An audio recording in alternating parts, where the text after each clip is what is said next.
Aboge, welcome to the Space Plus podcast. How are you doing? Doing well. Thank you for the welcome. How are you doing? I'm good. Super excited to have you here. Last time I spoke to you, we were having the African Debaters Initiative that was in July. So, like, seeing you here once again, it's just always an honor to speak to you. The kids were very excited to, like, listen from, like, someone who was in Kapsabet High School and then went to Harvard University. It's like, they were honored to be in your presence and they're inspired to be, like, the best versions of themselves. So, yeah. Glad to hear that. Okay, so the first question I usually ask is, what is your definition of quality education? Quality education, in my definition, is an education that allows people to explore as much as they can and gives them opportunities beyond the typical classroom. So yes, you're gonna have knowledge being imparted in you, but also like having basically life lessons that go beyond the normal instructions of the classroom. So that's my definition of quality education. Oh, and how do you feel like from your experience? Let's start off with like experience in Kapsabet High School. How was it able to incorporate your definition of quality education? Well, it was a holistic place to learn. I mean, besides the great lessons that we had in class and everything, we had mandatory, extracurricular activities so that we could explore things that we are actually interested in. Also, every other day we had like mandatory physical exercise just to get us in the habit of being fit while in school. So I think, just having such a holistic style of learning was very important in imparting what we tried to call quality education at Kapsabet. So it was great. I loved it. Although at the time, like Yeah, some were not as palatable to us at the time, but now I appreciate them even more.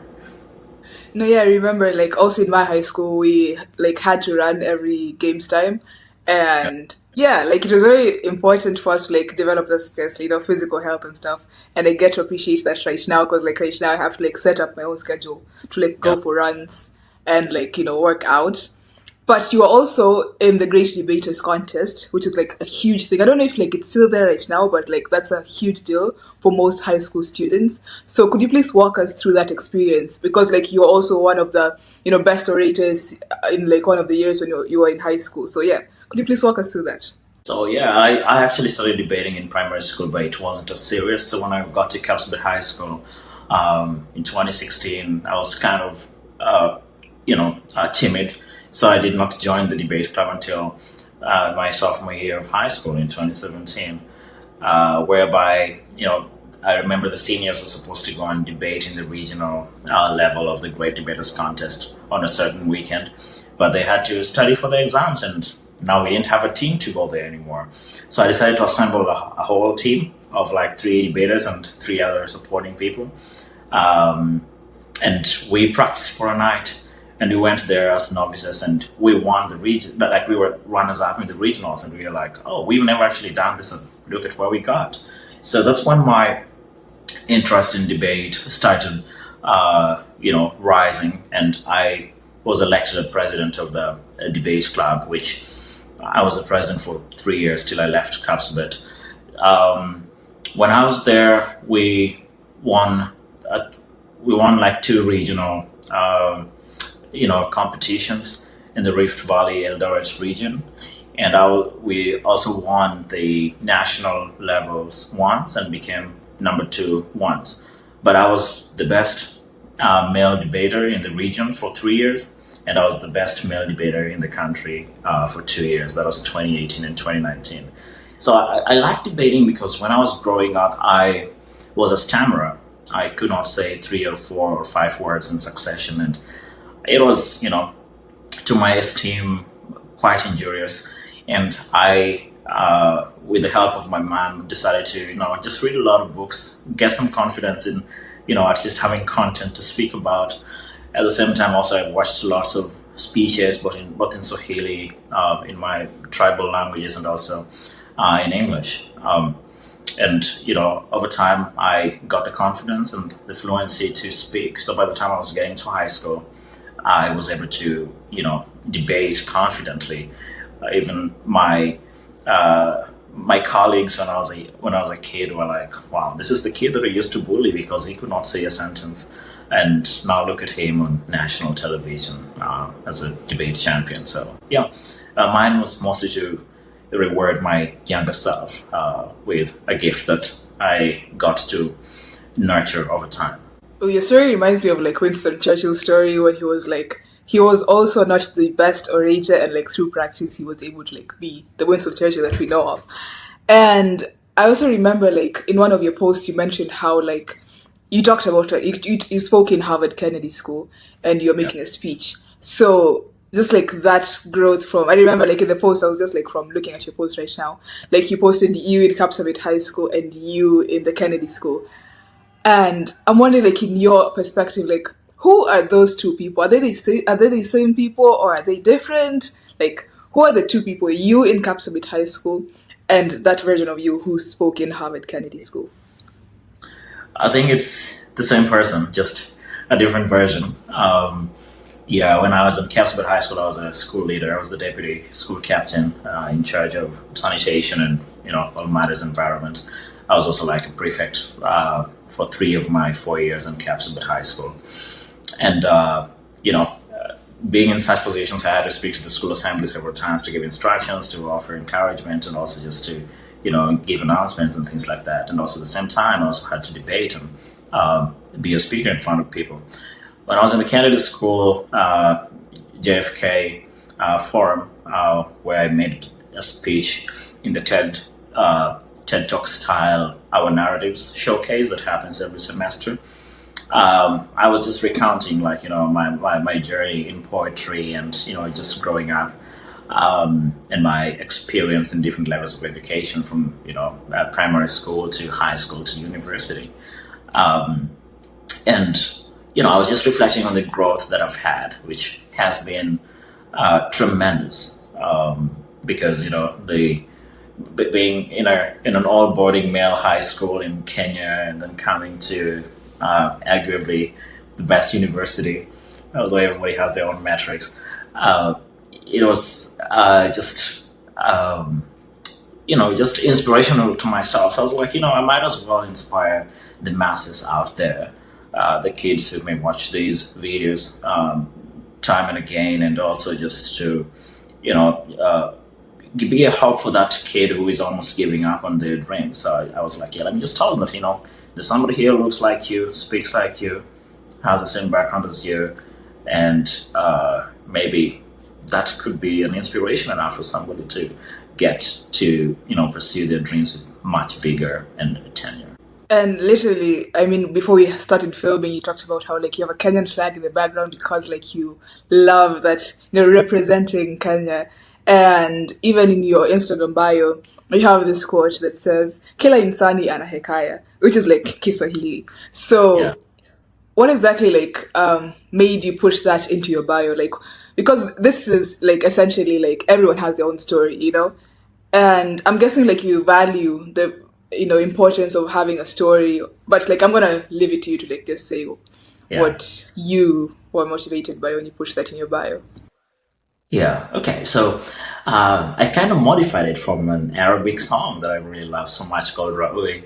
It's by this Algerian singer Suad Massi, and there's this line. It's like the chorus of the song, which in Arabic is "Kul wahid minna fi albuh, kul wahid minna fi albuhu wiqaya," which means each one of us in his heart or their heart is a story. So because Swahili is very related to Arabic, I was like, I'm gonna try and make this Swahili as possible, but also maintaining the common words in Swahili and Arabic in this sentence. So kila insani, every human being, ana hikaya, has a story. It's the same thing.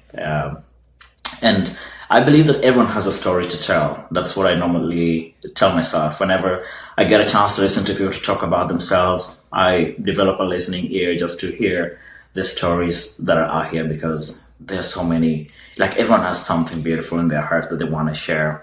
And I wish humanity as a general was more listening. So I try to, practice that.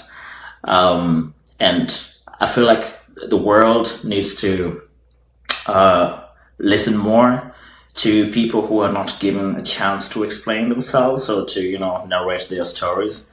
And yeah, that's why, like, even in my day-to-day life, I try to read books that are anthologies of different people, like stories of different people, just to get as many different perspectives about the world as I possibly can, because that's how you learn about it. Like, it's either you travel there, you read about it, or maybe you watch something about it. I love something being, very authentic. And yeah, كل واحد منا في قلبه حكاية كل إنساني أنا حكاية. Okay, and you did Arabic in university, I did. so was that because like it has this similarity to Swahili? Yeah, that is part of the reason. I mean, we borrow 30 to 50% of our words in Swahili from Arabic. Even the word Swahili itself is from Arabic, meaning Swahili, like yani coastal. Even the word yani, which we use a lot in Kenya, is from Arabic itself. So I feel like, I just wanted to learn this language that would unlock 22 countries for me, because it's the official language in 22 countries. And it also has a lot of cultural, intertwinings with us as East African people. And at the same time, it's such a rich language. It is a beautiful language to listen to in song and music and poetry.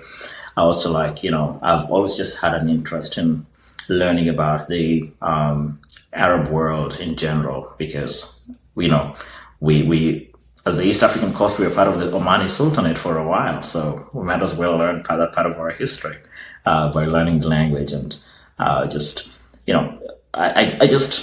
like to learn languages in general, because in Kenya we are a multilingual society, and I just want to add as many languages as I can to my brain. And given that now you know a lot of languages, I'm wondering how your perception of the world has like changed, or like how you see the world differently for someone who is, say, someone who speaks one language or someone who speaks two languages. Like how, like, for example, like I love Arabic poetry. Like it's just very, I don't know, it's a different type of poetry. It's very deep and it's very surreal. So I'm wondering, like, for you who has done Arabic, who knows Swahili, who knows English, pretty sure you know other languages, and like how's your understanding of the world? Like how is it, in your mind? And as you write poetry, because I know that you write Swahili poetry, how do you like register the fact that you know different languages, and different languages come with different cultures, different stories? Yeah. Learning a language gives you access to a culture, like, and things that you cannot typically access in translation. It's like, trying to translate a Swahili poem to English while maintaining the syllables and rhyme. It's an impossible task, and so much gets lost in translation. So, just getting to understand the language makes you access and understand cultures and communities much better. I've read Arabic poems that, in my opinion, cannot be translated for a reader who doesn't understand Arabic. Like, there's always going to be what I call an interpretation of the poem, but no, it's just not going to be the same thing. It's like reading Shaban Roberts' poems and trying to translate it to English. It's, there's going to be something like that the poet can understand, but it just won't be the same. So I learn languages to access the cultures, to, I want to know at least 10 languages fluently. So that's a personal goal of mine. And at the same time, I also learn languages to, just appreciate the people and be a living vessel for that language. For example, my mom comes from a very small tribe called the Abasuba tribe, and their language is dying because not that many people are speaking it.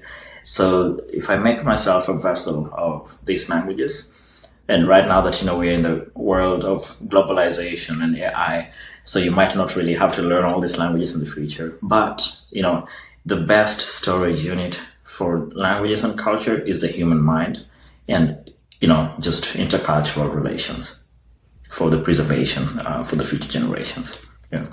Okay, and I want us now to shift gears into your experience as a student in Kapsabet High School first. And I'm just like interested to know what exactly you did in Kapsabet High School that enabled you to get into Harvard?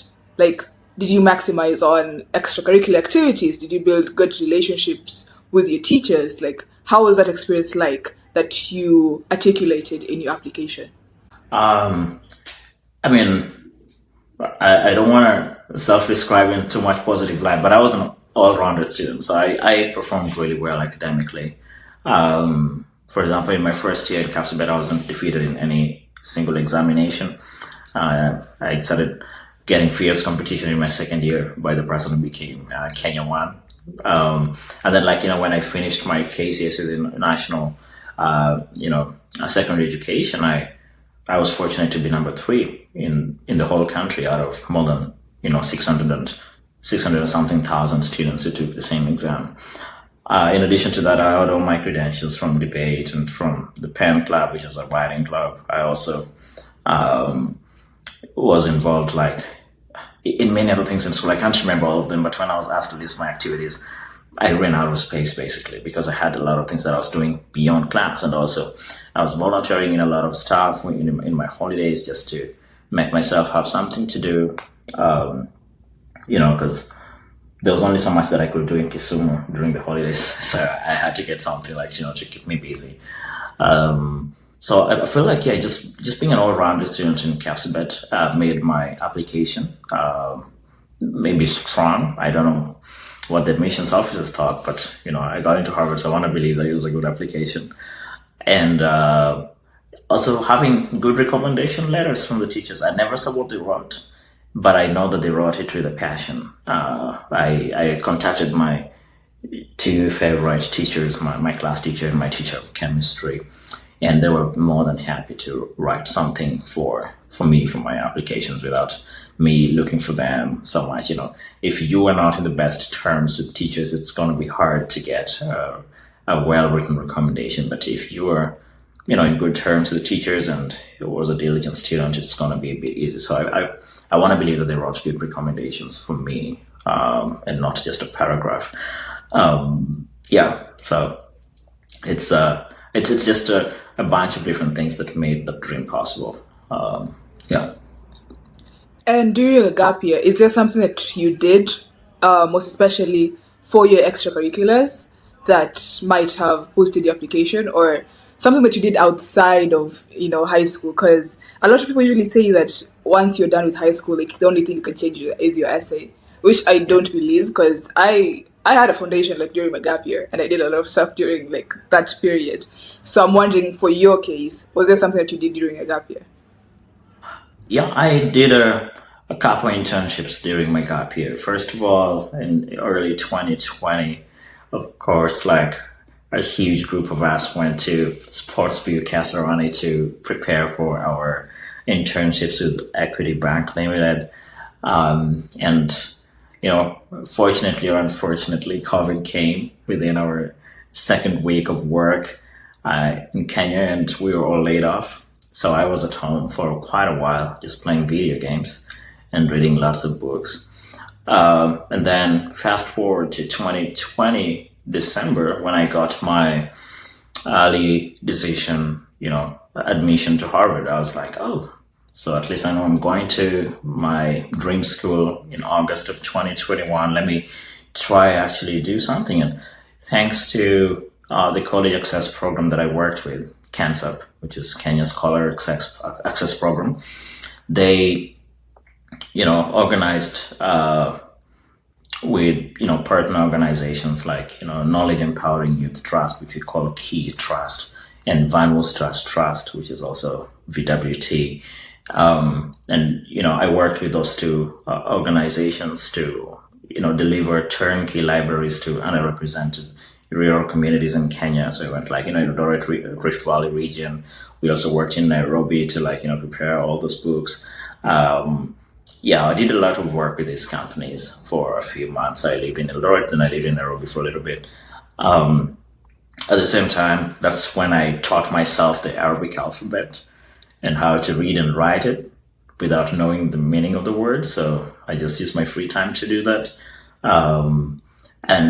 It was a great time just working with these NGOs, and I got a chance to see how the NGO world works. And yeah, at the same time, also like, in the summer before I joined college, Harvard had this program for students who wanted to go into public service. So I got a grant from Harvard to work with the same college access program that had helped me get into Harvard to, give lessons to the incoming students about college readiness and SAT preparation. So yeah, it was a bunch of things that I did in my gap year, apart from playing video games. Apart from playing video games, that's funny. And like, I feel like as you've just said all of that, I really appreciate how you're driven by curiosity because you've talked about how you read, how you learned the Arabic language even before you got into Harvard.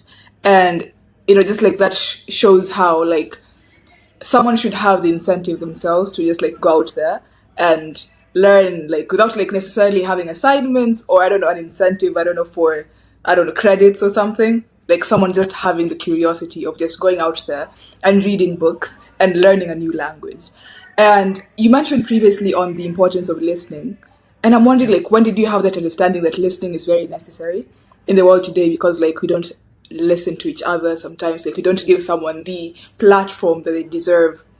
So when did you have this appreciation for listening and just like giving someone the limelight if they deserve it?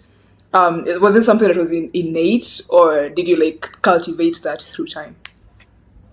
I think it was mostly a value that I got from my mom.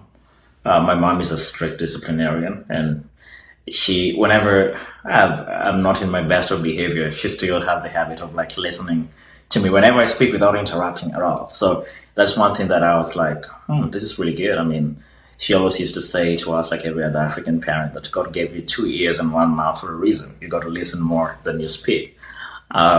So yeah, it's just a culture and a virtue that I learned from her, and I've always applied it in every scenario in my life, just because it helps control temper, it helps you to be a smarter person, and it just helps you to be a person who is approachable in general. So yeah, that's why like when people speak to me, I try to not interrupt at all, even if like it's an argument. I'll be like, yeah, I'm going to wait for the person to say all that they can say. Then after they finish talking, I'll be like, okay, let me now say what I have to say.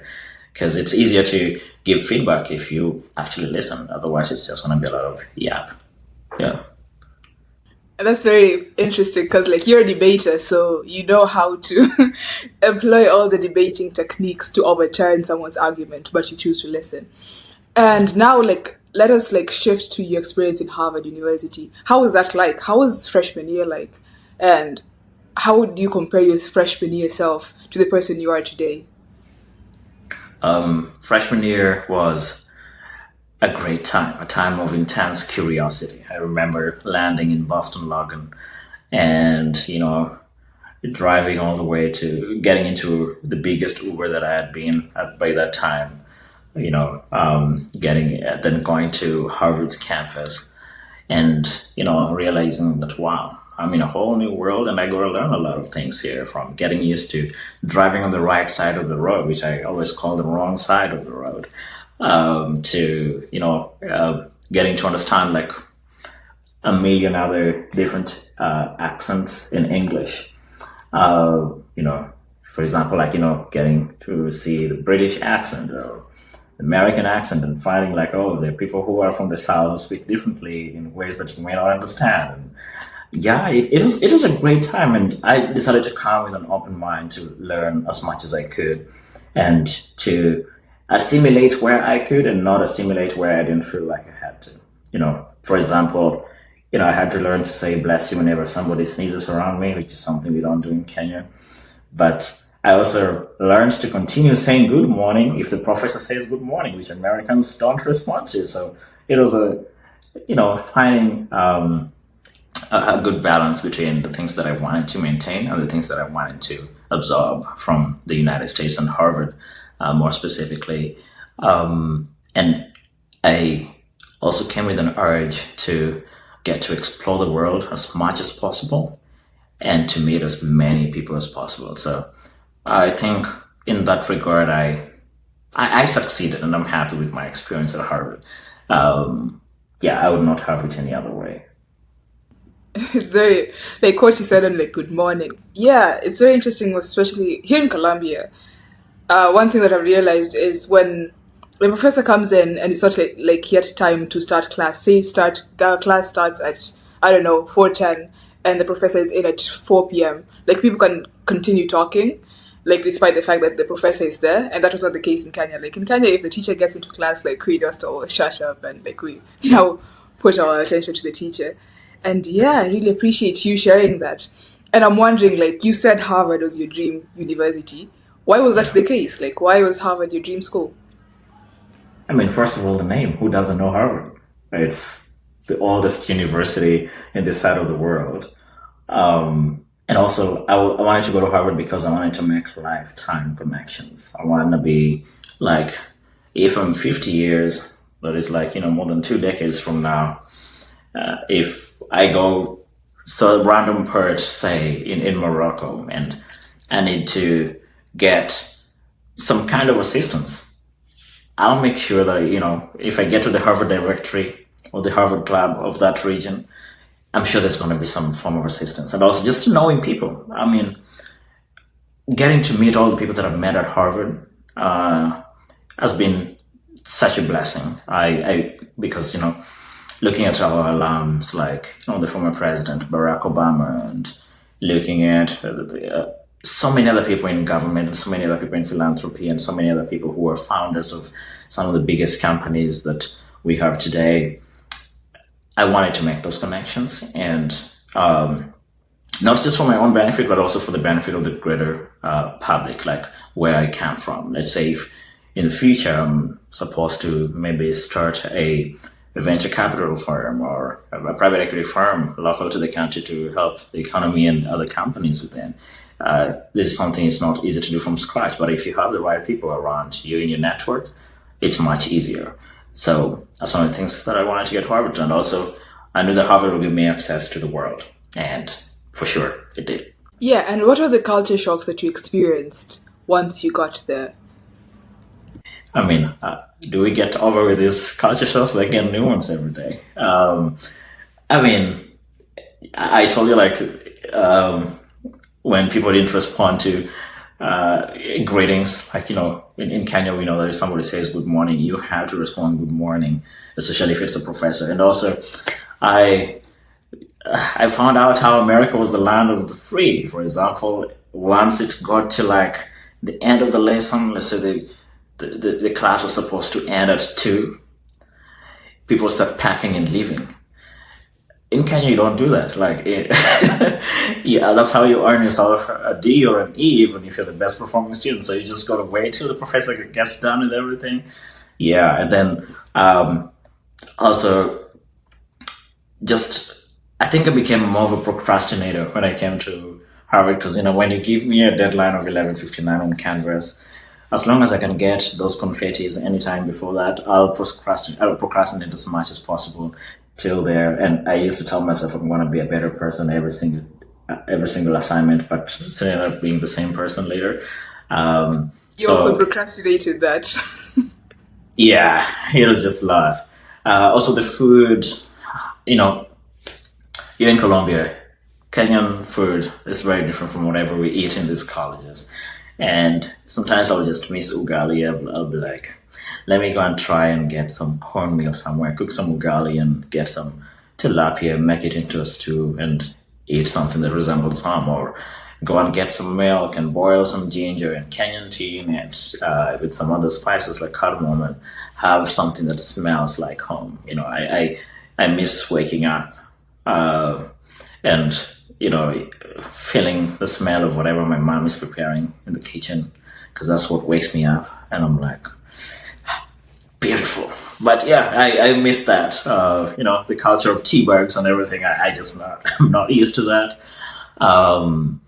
And yeah, I mean, there were so many culture shocks. I still get them to date. I mean, I've recently moved to Texas, and it's a whole new other world down here. So it's it's always a moment of learning in the United States. But it's good. I like being not in my comfort zone, and just learning a lot that I can, as much as I can. Yeah, for me, like a huge culture shock was the fact that people use pencils to answer exam questions. That was like, oh my god. Because in Kenya we used to write with pens, and that was it. Maybe you use pencils to like draw something, but that was Yeah. like, don't use pencils to answer examination questions. That was like very insane. And I'm wondering now about like your social aspect. Like, how did you how can you compare the social aspect in Harvard versus that what you received, say, I don't know, Kapsabet High School, or just like normally when you're at home? I think I have to be more intentional about my social life at Harvard, because it can be so easy to get absorbed in, being a scholar and rotting in the libraries after classes, and or maybe you can be too social and forget about whatever brought you there because you came on a student visa and you got to be a student. So I think it is something that I had to be intentional about it. And Harvard really helped a lot with this. When I first came to Harvard, we had an international student orientation program called FIP, our first international program, which really introduced me to a lot of internationals. And I got to meet most of my best friends in the international community. At the same time, Harvard also made it very intentional for first years to live together in smaller groups called entryway. So I know everyone in my entryway pretty well. And, also we have a house system. So once I got to like my second year through my fourth year, I knew people in my house really, really well. So like, I had social circles and all these scenarios. And also I tried to make friends in class because as a math major, some of the assignments were not easy to complete by yourself. So you got to, discuss with your friends and brainstorm. And that also created a lot of friendship between me and my friends so that we could suffer together. So it was great, but it was also so easy sometimes to just get lost in other things in school. When examination period came, my social life went nearly sometimes to zero because I got to get those A's. And sometimes also like when exams were far away, I would just sometimes get lost from, I would attend the classes, but I would not take them too seriously. And then later on, I'll be like, oh, actually, I need to get these things done because I'm actually here to study. So it was great, but I loved it in general. It was I think I had a good social life in school. Yeah, and I'm wondering how the housing system in Harvard works, because when I was watching the videos like of Harvard students, like, they were like housing day, and it's like you either go to Adam's house or Elliot's house. They usually fight which is the best dorm, or the quad, and then like after that you stay there from sophomore year to senior year, because for Columbia, like we usually move out every year and go to a different house. Yeah.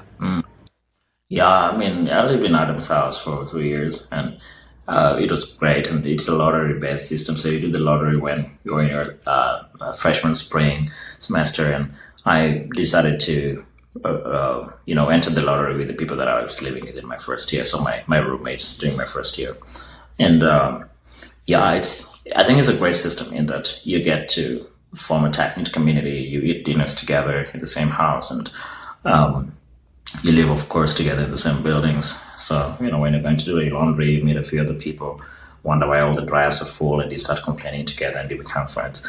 Yeah, it was great. Okay. Right now, I want to back to high school. If there's someone watching this and they're planning to apply to Harvard or any Ivy League school, what advice would you give them? Be yourself. Write whatever life story you have, because I believe every human being has a unique story. So, kila insani ana hekaya. Don't use AI to write your essays.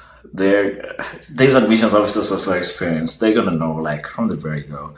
Once they see all those M dashes in your essay and other things, they'll know like. So there's a way Kenyans write in general. Like I look at my writing from high school, and it's different from now.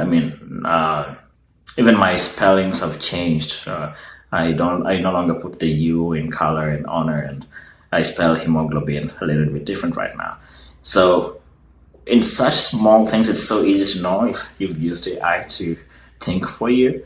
And it's just going to be injurious to yourself. So be yourself.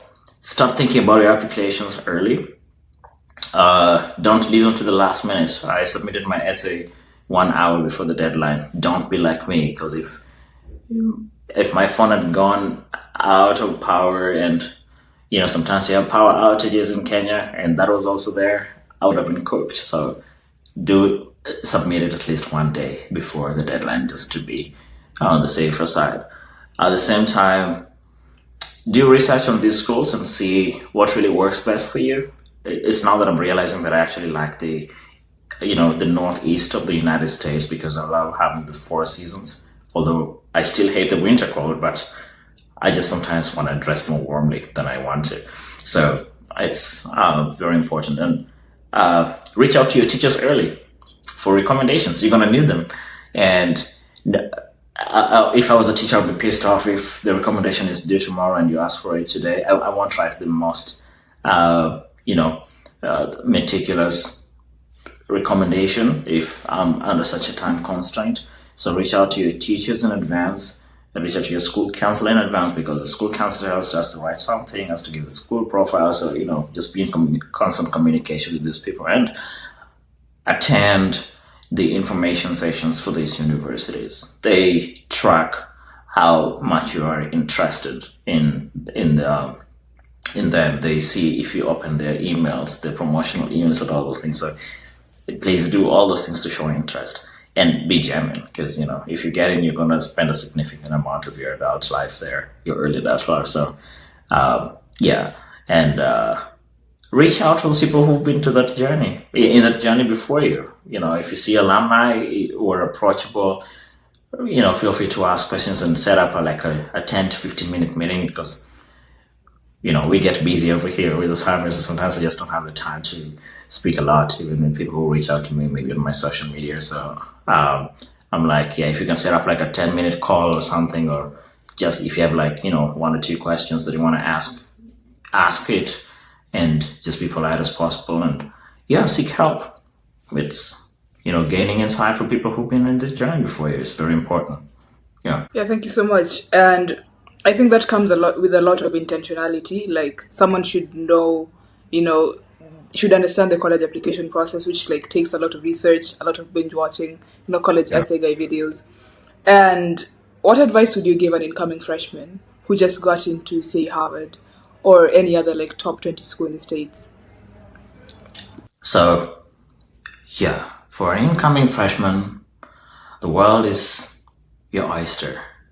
Explore it. These universities have so much money, so much funding, and most people don't utilize them. So make sure you explore the world. I never knew that my passport would be full within 3 years of having it. I got my passport in 2021. By 2024, it was full. No more pages to put any visas or stamps, because I had explored the world using Harvard a lot more than most of my friends had. At the same time, don't forget that you're a student. If you're an international student, look at your passport. Remember, it's an F1 visa. Make sure you're there to the terms of, what being a student is. Study. Make sure you get good grades, because there's a little bit too much freedom. If you're coming from Kenya, there's a lot of freedom in these universities, and if you're not careful, you will go astray, and you might be irredeemable at some point. So, and also make sure you have constant communication with your family. It can be hard to keep track of communication unless you're intentional. Time might just pass by, and then you realize, I haven't spoken to my parents in 2 weeks. I haven't spoken to my siblings in a month. Don't get too absorbed. Remember, you have a home called whichever place you are from. So always keep in touch with those people, and don't cut them off.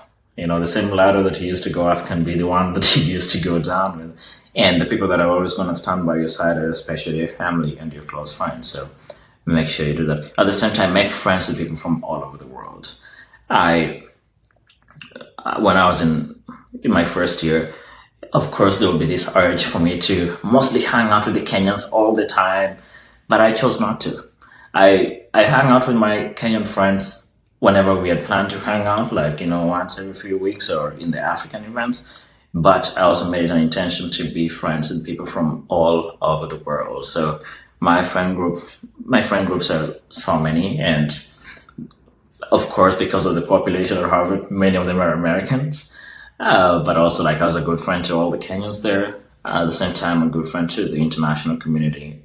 In greater respect. So I think it's very important to have a community within all these people, and you might save on accommodation if you travel to some of these places if you're a friend. So yeah, shout out Matthew from Pretoria, Johannesburg. I always have a place to stay whenever I go there for any kind of travel, and many other people who are my friends in many other places. Yeah.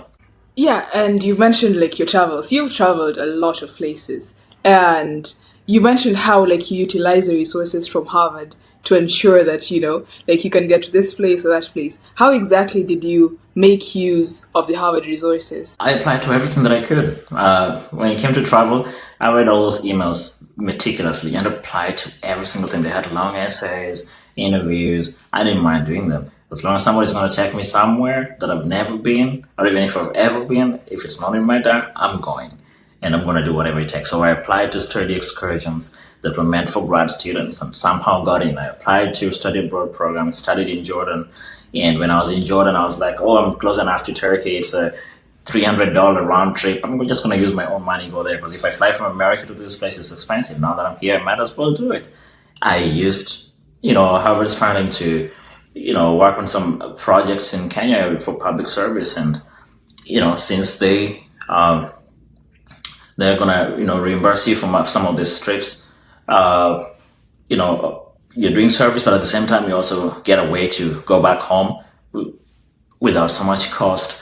So student organizations at Harvard have a lot of money in so many other things, like, I never knew that one day I would go to one of the most secure places on earth, the U.S. African base in Stuttgart, Germany, to give a presentation to, the general who's there. So it's very important to take all these opportunities for travel, because it's you have more time in college. Right now, I am a full-time employee.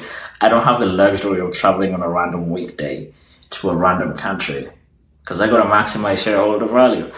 So it is very important to do that while you're in college, because once you're beyond college, your life becomes more restricted, and also you may have the money but not the time. At the same time, also, like, you may be also saying do a PhD and you don't just have the money and the time at the same time. So it's very important to take advantage of all these opportunities, because 4 years is a long time to not do something with your life. It really regards like exploring the world. Explore it till you can't no more.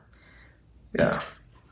Oh, and I love your Instagram posts. Like, I don't know if you take the pictures yourself, because they're very good quality. Like the angles are right.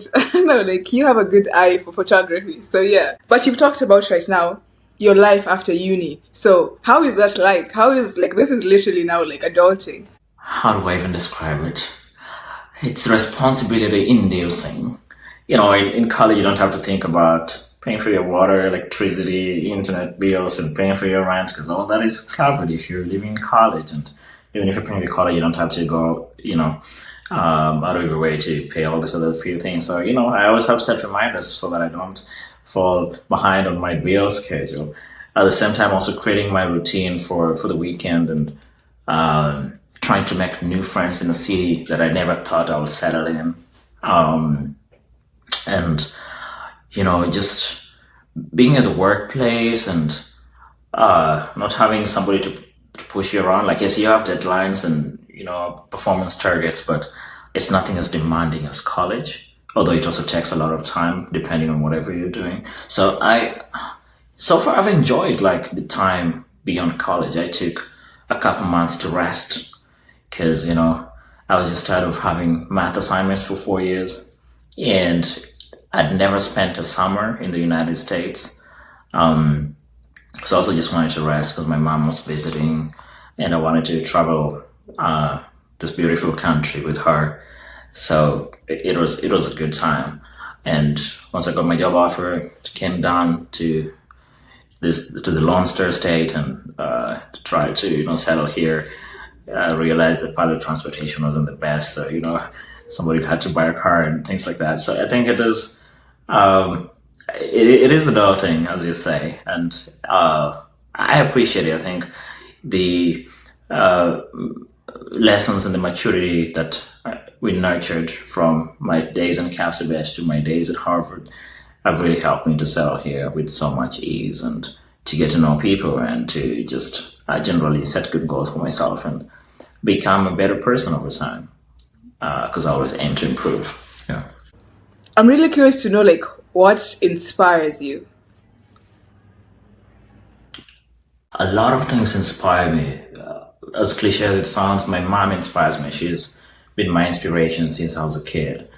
At the same time, some of the people who are from, our backgrounds that I've read about, that I've learned about, also inspire me. For example, I'm going to mention a few people. The first vice president of Kenya, Jaramogi Oginga Odinga, is a very good inspiration to us. Many people in our generation haven't really read much about him and, many other Kenyan freedom fighters, but it's really important to learn about all these people because they fought for our independence from Great Britain, and we now have our republic right now. Coming to the United States, I have people like Robert Smith, who is one of the biggest African-American investors here and who is a good philanthropist. We have people like late Martin Luther King Jr. We have our own Barack Obama, whenever people ask me, like, what tribe are you from? I'm like, I'm from Obama's tribe, the Luo tribe. Since I've also, indulged myself a lot in the Arab world, I look at all the people in the former, Islamic world who had a lot of achievements, the medicine era and the mathematics era at the time. Just all these things are inspirations. And what inspires me is to make the world a better place and to give a lot of people opportunity to be the best versions of themselves. I've been the beneficiary of a lot of programs that have helped me to, get to be what I am today in life, from, Harvard University to Kapsabet High School, to all the mentors that I've had and all the friends that I've had in these different places. And my aim is just to see a lot of students in sub-Saharan Africa get the best quality education they can to the highest levels, because I think we've set the standard too low. Once Kibaki introduced free primary education, I don't think the other governments have really, made it much, much better beyond that. In fact, it's gone worse. So I foresee Kenya and sub-Saharan Africa in the future that we'll have the best quality education in our high schools and the best universities. We'll make our universities so good that we'll want to study there, because you've seen the massive exodus of all the bright students in Kenya after they finish high school. We all try to go to the universities that we've gone to. You go to Columbia, go to Harvard. And it's just because, if you go to our local university, sometimes you may not get the best outcome for the hard work that you've done.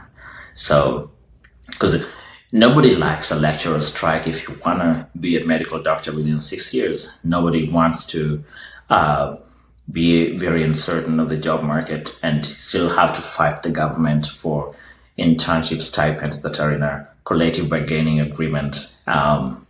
Nobody wants to just have an uncertain political climate, especially when it goes towards election season. You never know if the schools are going to be open or closed based on our history of violence during election periods, especially growing up in Kisumu.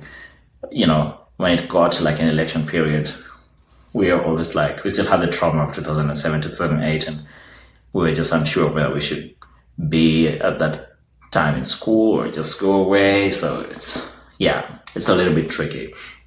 So that's my goal, to give access to high quality education to as many people as I can. And, I hope to be a philanthropist in the field of education in the future. If I'm blessed with all the resources that I can get with that. And, just got to start small and make as many kids go to school and to read as much as possible. So I'm also big into libraries. I want to make sure we have libraries all over Kenya, in schools, in churches, in mosques, in community centers. Let's just develop a reading culture. I'm a very big old school person. I have so many books and in hardcover or soft cover form, like just in paper form, and it makes me feel like I'm using my time much better than endlessly scrolling and sending reels to my friends. Yeah. That's such a wholesome answer. And I feel like it ties to the final question that I usually ask is, what would you change or improve in the education system? One, I would go back to the age 44 that we had that made us work hard. I feel like if I was in the current system, CBC, I would not be where I am today. I am not a big fan of the new education system in Kenya. It's horrible. As much as we want competence only based curriculum, like there should be just beyond competence. We want to be the best. If we're going to be a meritocratic society, we got to have the best of the best competing with the whole world, because right now the whole Western world is having an AI race. We are still talking about, wheelbarrows and everything. We got to have better versions of ourselves and better dreams. So I would change that. Secondly, I would make sure that the biggest investment that we have would be in education. So say if I'm a president of Kenya, my biggest budget will go to the Ministry of Education, of course, after weeding out all cartels, just so that we have like good value for our money. Things like, I don't see the need for bursaries and all these things if we can put that capital well to the schools and to the teachers. Because, if a member of county assembly, a member of parliament, a governor, and the whole executive in the national government all have like different bursary things, it's just like, small looting circles. Give that money directly to the schools, allow as many students to enroll there, make sure the schools have good facilities, good libraries, and make sure, teachers are compensated well. Because teachers do a lot of work. You can imagine how hard it is to be a kindergarten teacher, to teach a student who doesn't know how to read, to the point that when they're graduating from kindergarten, they're able to read whole paragraphs. That is so tough. And I think like they need to be compensated fairly. If there's a good incentive for educators, then the education becomes good. At the same time, there should be a good reward system for the students who work hard. I, in Kapsabet, used to like the pocket money that I was given from the academic office whenever I was number 1, 2, or 3 in class. I'll be like, there's free money, so I gotta work hard and get as much of it as possible. Because I didn't come from the richest family, so that would be like my savings plan. And yeah, when I missed out on that at any given time, it will affect my budget. So I had to make sure that I work hard and maintain the top position. So yeah, I feel like when we had the top 10 students being read out by the Secretary of Education, like in my time in 2019, December 18th, I'll never forget when Professor David Magoha called my name, Aboge David of the as the third best in the country. And I was like, wow, just that. I don't need the money. Like that recognition is something you carry with it for life. Nowadays, when I go to Kapsabet, portraits are in all classes, in the reception of the school and everything. And it's a constant reminder to the school that, there's a student who passed here and he's doing great things out there. And it inspires other students because we are human beings. We live in incentives. And if there's an incentive, that'll be good. At the same time, there should be massive investment in the education infrastructure. We don't want students in medical schools crowding 20 students on one cadaver in medical school. We want to train the top doctors. We don't want students, not being able to land internships to teach in schools. Yes, schools are saying we don't have enough teachers, but at the same time, there's so many students who want to go to the schools, and there's just not space for them, maybe in the staff rooms or anything. We got to do better than that, and it calls for massive and draconian measures to make sure that the education is good. I like the gusto that Professor Matiang'i, like Dr. Matiang'i came in with when he was in the Ministry of Education, and also Professor Magoha. I wish we had that same gusto for like at least 10 years, and we'll be at a much better place. And yeah, just stop also like giving every other rising college a charter to become a university. I don't think we need more universities than what we have right now. We have so many satellite campuses, and it's just spoiling the whole thing. Let's improve the university that we have right now, and we don't need more unless we really need to. Yeah. When I went to Gambia in the summer, it was very interesting because they also have something along like that's similar to CBC. Yeah. And it was very interesting because one important thing that they had was like teaching people their identity and like their culture from the get-go. But what I really got to appreciate from the 844 that maybe is not present in CBC is the fact that, as you said, people like would work hard to get to where they are. It's like you have an incentive to work hard. But what I really appreciate about the CBC, and I think I witnessed that in Gambia, was the fact that first of all, you get a practical aspect of learning about your identity. So how do you like merge those two ideas together? Because I feel like CBC itself, like it's also good. Just like I guess for Kenya, we don't have like adequate resources, as you've said rightfully, that the resources are just not being allocated well. So how would you like merge that 844 aspect of like people are working hard to get to where they are, like people have create systems of discipline, people like will be incentivized to work hard because maybe of the final exam, and that CBC aspect which I really appreciate of teaching us our identity in a practical lens. It would be good to like incorporate some of the features of the 844 system in the current education system and some of the tenets that we had in it, just because it's what made us today. I don't know how to describe it. I feel like there's a different vibe to those who went through the 844 system, and there's going to be a whole different vibe in the workplace for those who would have gone through the CBC system to its completion, of which right now nobody even knows what the future of CBC looks like. So if we don't have a clear vision, then it's going to be blurred vision forever. It's very important that we have all those things, and just looking at our peers in the African continent all over the world is just important to learn how they do their things and not just blindly imitate things that we have no way of actualizing. And spoiling the futures of millions of kids. That's why it's, I don't know, it's just frustrating. The whole CBC thing is just so frustrating to me. I never like to talk about it, but yeah, I wish the government would listen to the voices of people who've gone through these systems, because I've been to public schools only in my life. Harvard was my only private, institution of learning. So having gone through the Kenyan public school system, it was great. It could have been made better, but yeah, we still, all is not lost. It's not too late. We could still, make a lot of changes that would better the benefit, it would better like the public in the future. Yeah.